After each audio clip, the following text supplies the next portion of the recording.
మహాగణాధిపతయే నమః. ఓం గురుభ్యో నమః. ఓం శ్రీమాత్రే నమః. మనం ఈరోజు అందరినీ పట్టి పీడిస్తున్నటువంటి అంశం ఏమిటి అంటే అప్పులు, రుణము, రోగము, శత్రుత్వాలు. ఈ మూడిటి నుంచే మనిషి విముక్తిని కోరుకుంటాడు. ఎప్పుడు కూడా అబ్బా రుణాలు ఉండకూడదండి, నా రుణాలు తీరిపోవాలనుకుంటూ ఉంటాడు. అది కుటుంబ సభ్యులతో కలిసినటువంటి రుణం కావచ్చు, లేదా మనం అప్పులు చేస్తూ ఉంటాం. ఒక హోమ్ లోనో, లేదా బిజినెస్ లోనో, హ్యాండ్ లోనో. ఇటువంటివి క్లియర్ అవ్వాలంటే హోరా జ్ఞానం బాగా తెలియాలి. అదేవిధంగా మీ లగ్నం నుంచి, లేదా లగ్నం నుంచి తెలియదండి మాకు లగ్నం తెలియదు అనుకునేటువంటి వారికి రాశి నుంచి పంచమాధిపతి ఎవరు, పంచమ స్థానాన్ని ఏ గ్రహం ఉంది, దాన్ని బట్టి మీరు ఏ హోరల్లో మీరు నేను చెప్పినటువంటివి చేసినట్లయితే మీ యొక్క లగ్నానికి తొందరగా మీరు రుణం విముక్తి నుంచి, రోగ విముక్తి నుంచి, శత్రు విముక్తి నుంచి బయటపడతారు అనేటువంటి విషయాలు. అయితే దాని పారామీటర్స్ ఏమిటి అంటే దానికి ఉండే కండిషన్స్ ఏమిటి, అదేవిధంగా ఎటువంటివి జాగ్రత్తలు తీసుకోవాలి అనేటువంటి విషయాల్ని చెప్తుంది నేనైనప్పటికీ కూడా చెప్పిస్తుంది సాక్షాత్ లలిత అమ్మవారిగా భావిస్తూ ఒక్కొక్క లగ్నం గురించి మనం ఇప్పుడు తెలుసుకుందాం. ధనుర్లగ్నము, ధనస్సు రాశి. ధనస్సు వారి కనుక చూసుకున్నట్లయితే మీకు పంచమ స్థానం అనేటువంటిది మేషం అవుతుంది.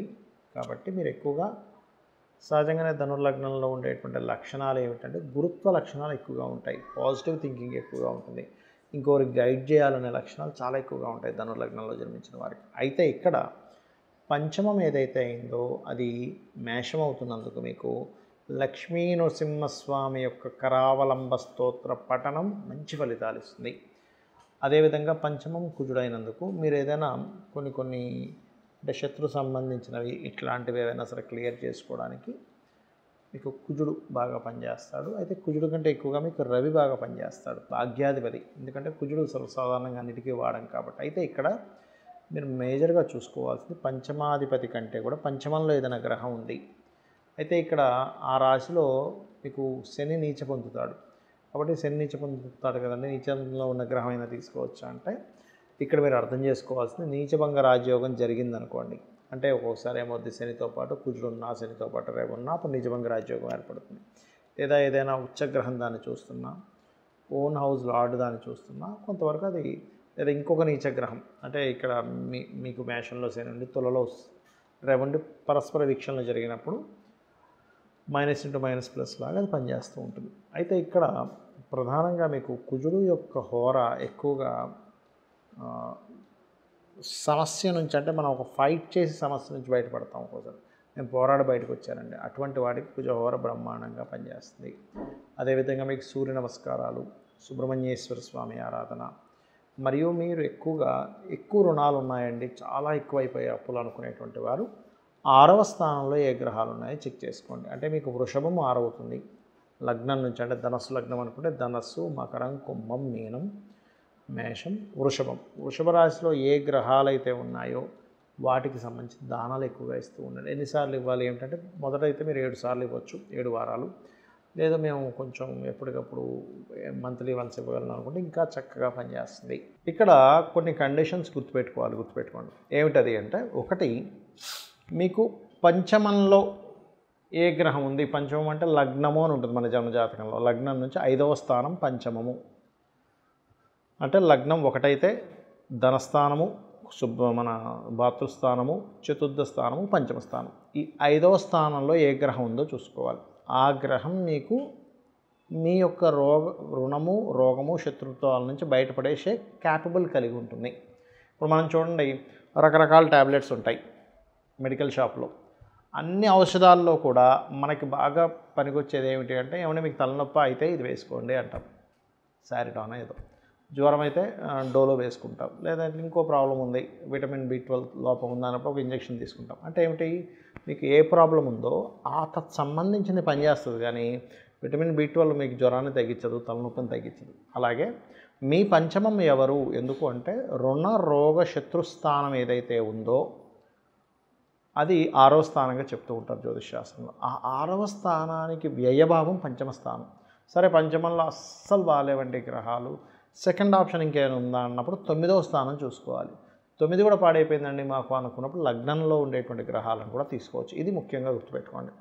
ఇక రెండవ విషయం ఏమిటంటే పంచమంలో ఒక్కొక్క గ్రహాన్ని బట్టి ఒక్కొక్క పరిహారం చేసుకుంటూ ఉండాలి. రవి ఉన్నాడు అనుకోండి, సూర్య నమస్కారాలు చేసుకోవడం చేస్తూ ఉండండి. అదేవిధంగా సూర్యభగవానుడికి ఆదివారాలు ముఖ్యంగా శాస్త్రంలో చెప్పినటువంటిది శ్రీతైల మధుమాంసాన్ని త్వజతే అంటే స్త్రీని కలవడము, మధువు మాంసము అలవాటు ఉన్నా సరే వాటిని ఆ రోజు వదిలేసేయడము ప్రత్యేకంగా, మరియు తలకి నూనె రాసుకోకపోవడం చేయాలి. సూర్య అనుగ్రహం ఎక్కువగా కావాలంటే ఎలా అంటే ఇప్పుడు మనకు చూడండి, ఒక హెల్త్ ఇష్యూ ఉంది, డాక్టర్ గారు ఏం చెప్తారు, అయ్యా మీరు ఈ ఆహారపు అలవాట్లు చేసుకోండి అంటాం. అంటే ఏమిటి, అప్పుడు కానీ మన బాడీ ఆ క్యాపబుల్ పొందదు. అలాగే సూర్య అనుగ్రహం కావాలంటే వీటిని ఆదివారాలు చేయకూడదు, గుర్తుపెట్టుకోండి. ఇక చంద్ర అనుగ్రహం, చంద్రుడు పంచమంలో ఉన్నాడు లేకపోతే భాగ్యంలో ఉన్నాడు, లగ్నంలో ఉన్నాడు అనుకుందాం. అప్పుడు చంద్రానుగ్రహం కలగాలంటే చంద్రగ్రహానికి దీపారాధన చేయడము, బియ్యము దానంగా ఇవ్వడము. సూర్యుడికేమో తండ్రికి నమస్కారం చేసుకుంటే చంద్రుడికి తల్లిదండ్రుల్లో ఇద్దరికీ చేసుకోవాలి నమస్కారం అనేటువంటిది. చంద్రుడు ముఖ్యంగా తల్లికి కారకుడు, మనసుకి కారకుడు, కాబట్టి మెడిటేషన్స్ ఎక్కువగా చేయడము. అదేవిధంగా గోవులకి ప్రత్యేకంగా మీరు బియ్యపు పిండి తినిపించడం చేయాలి.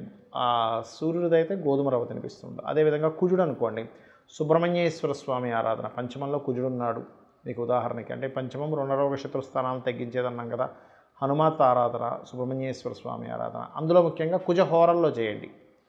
ఈ రవిహోర చంద్రహోరల్లో ఇందాక నేను చెప్పినట్టుగా రవి పంచమంలో ఉన్నా లేదా పంచమాధిపతి రవి అయినా లేదా చంద్రుడు పంచమంలో ఉన్న పంచమాధిపతి చంద్రుడైనా ఈ హోర ఎలా చూసుకోవాలి అంటే, మీకు ప్లానెటరీ టైమ్స్ అని చాలా యాప్స్ ఉన్నాయి మనకి ప్లే స్టోర్లోకి వెళ్తే, అందులో హోరా యాప్స్ అని కొడితే చాలా వస్తాయి. అందులో ప్లానెటరీ టైమ్స్ కొంతవరకు బాగుంటుంది. అది మీరు తీసుకొని ఇన్స్టాల్ చేసుకొని అది ఎప్పటికప్పుడు మీకు చెప్తూ ఉంటుంది, ఈ పలానా సమయం నుంచి ఈ సమయం వరకు పలానా హోర ఉంది అని. ఆ రకంగా కనుక మీరు చూసుకున్నట్లయితే కూడా మీకు తొందరగా ఫలిస్తుంది. ఇక అదేవిధంగా ఈ గొడవలు ఏవైనా మనకి గెలవాలనుకున్నప్పుడు కూడా కుజహోర బ్రహ్మాండంగా పనిచేస్తుంది జనరల్గా కూడా. అదేవిధంగా బుధుడు ఉన్నాడు పంచమంలో. ఈ బుధుడు ప్రధానంగా ఏంటంటే మీకు పంచమంలో ఉన్నప్పుడు విష్ణు సహస్రనామాలు చేయడము, అంటే విష్ణు సహస్రనామాలు వినడం కానీ చదవడం కానీ. అదేవిధంగా గోవులకి ఆ సమయంలో మీరు కనుక బుధహోర చూసుకొని ఆ సమయంలో కనుక మీరు గోవులకి గ్రాసము కానీ లేకపోతే గోంగూర కానీ తినిపించినట్లయితే గోంగూర అనేటువంటిది కూడా కాస్త బలాన్ని ఇస్తుంది. అందులో ముఖ్యంగా దేశీవాళి గోవులకు పెట్టండి. అదేవిధంగా ఉదాహరణకి మీకు గురుగ్రహం పంచమంలో ఉంది. గురుగ్రహం ద్వారానే మీకు పూర్తిగా లైఫ్ అనేటువంటిది మారేది ఉంది. ఎందుకంటే పంచమం రుణరోగ శత్రుస్థానాలు తగ్గించే స్థానంగా చెప్పుకున్నాం. ఉపాసనా స్థానము మంత్రస్థానంగా అంటూ ఉంటారు పంచమ స్థానాన్ని. అయితే ఈ పంచమంలో గురువు ఉన్నాడు, దక్షిణామూర్తి స్తోత్ర పఠనం, గోవులకి అరటికాయలు తినిపించడం గురుహోరలో చేస్తూ ఉంటారు. ఇక శుక్రహోర ఫైనాన్షియల్ ఇంప్రూవ్మెంట్స్కి ఎక్కువగా కూడా చేస్తూ ఉంటారు. అలాంటి వారు ముఖ్యంగా మీరు శుక్రుడికి దీపారాధన చేయడము, అమ్మవారి ఆరాధన లలితా సహస్రనామాలు చదువుకోవడము, లేదు ఓం సంపత్కరీ సమారూఢ సింధుర వ్రజసేవితాయే నమ అనేటువంటి నామం చేస్తూ గోవులకి తీపి చపాతీలు అంటే తేనె పూసినటువంటి ఒక 3 చపాతీలు శుక్రవారం పూట కనుక తినిపించినట్లయితే కూడా శుక్ర బలము పెరుగుతుంది, రుణరోగ శత్రుత్వాలు తగ్గుతాయి, ధనము కూడా మీకు పెరుగుతుంది. ఇంకా అదేవిధంగా ముఖ్యంగా ఏంటంటే శనిహోర. ఉదాహరణకి శని పంచమంలో ఉన్నాడు, చాలామంది భయపడతారు, అమ్మో శని పంచమంలో ఉన్నాడు పిల్లల ఆలస్యం అవ్వాలంటే ఆ శని పోర్ట్ఫోలియో పొందాలి పంచమంలో శని ఉన్నప్పుడు. అంటే అపోహ ఇలా ఉంటుందని చెప్తున్నాను. అలాంటప్పుడు మీరు ఏం చేయాలంటే శనిహోరల్లోనే గోవులకు బెల్లం తినిపించడము, నువ్వులు దానంగా ఇవ్వడము, నవగ్రహాలు శని భగవానుడి దగ్గర దీపారాధన చేయడం, ఇవి ఎక్కువగా చేస్తూ ఉండండి. ఇక రాహుకేతువులు ఉంటారు కానీ దీనికి హోరా ఉండదు. కానీ రాహు కానీ కేతు కానీ పంచమంలో ఉన్నప్పుడు రాహు పంచమంలో ఉంటే శనిహోరలో చేసుకోవచ్చు, కేతు పంచమంలో ఉంటే కుజహోరలో కానీ లేదా రాహు పంచమంలో ఉన్న రాహుకాలంలో మీరు రెమెడీ చేసుకోవచ్చు. కేతు పంచమంలో ఉంటే గుళిక కాలంలో చేయొచ్చు. అయితే ఇది ఎక్కువగా రాహుకాలం గుళిక కాలం అనేటువంటిది విదేశాల్లో ఎక్కువగా పాటిస్తూ ఉంటారు, గుర్తుపెట్టుకోండి. ఇక అదేవిధంగా మరొక విషయం ఏంటంటే గణపతిని ఆరాధించడం. కేతుగ్రహం సరిగ్గా లేదు అంటే మీకు కేతు పంచమంలో ఉన్నాడు, కొంచెం సహజంగా కేతు పంచమంలో ఉన్నప్పుడు కొంచెం ఆలోచనాపరంగా కొంచెం సంతానపరంగా కొంత స్ట్రెస్ ఉంటూ ఉంటుంది, గణపతి ఆరాధన ద్వారా పోతుంది. రాహు పంచమంలో ఉన్నాడు, ఎక్కువ భయాలు ఉంటుంటాయి, అమ్మో ఏమవుతుంది ఏమిటో అనేటువంటిది చిన్న తెలియని ఒక భయాలు మనల్ని వెంటాడుతూ ఉంటాయి. అటువంటిప్పుడు దుర్గా ఆరాధన, ఓం దుమ్ దుర్గాయ నమః అనే నామస్మరణ చేయడం అన్ని విధాలా ఉత్తమం. అయితే ఇప్పుడు నేను చెప్పినటువంటిది ఏదైనా కానీ రెగ్యులర్గా చేయండి. ఒకరోజు చేసిన 4 రోజులు మానేస్తే దీని ఫలితం ఉండదు. హోరా యాప్లోకి వెళ్ళినట్లయితే హోరా ఎప్పుడు ఏ హోరా నడుస్తుందని చూపిస్తుంది. దాని పరంగా మీరు చేసుకున్నట్లయితే మీరు ఖచ్చితంగా మీ లైఫ్లో చేంజ్ అనేటువంటిది చూస్తారు. మీరు బాగుండాలని, అమ్మవారి అనుగ్రహం మీకు పరిపూర్ణంగా ఉండాలని మరోసారి మనస్ఫూర్తిగా కోరుకుంటూ శ్రీమాత్రే నమః.